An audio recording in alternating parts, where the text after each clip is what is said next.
When God does not remove your struggle, God increases your strength. Tandaan niyo po yun. Kung kahit na nagdadasal ka na nagdadasal, hindi inaalis ng Diyos yung iyong mga pagsubok, yung iyong mga pasakit, isang ibig lang sabihin nun, pinapalakas ka pa rin ng Diyos.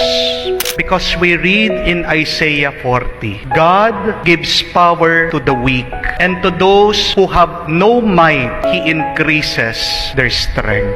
But to those who wait on the Lord will have their strengths renewed. Sa ating pong ebanghelyo, niyayaya tayo ng ating Panginoon, kunin nyo ang inyong mga krus.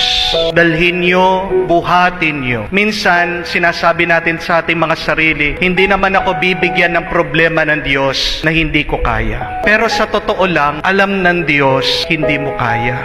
Pero bakit pinapabuhat pa rin ng Diyos sa'yo yung krus kahit hindi mo kaya? Kasi alam niya na siya kaya kanyang tulungan. Kung hindi mo kaya, kailangan tandaan po natin na kaya ng Diyos anuman ang bigat, pagsubok at hirap na ating pong pinagdadaanan. Sabi niya, I will renew their strength.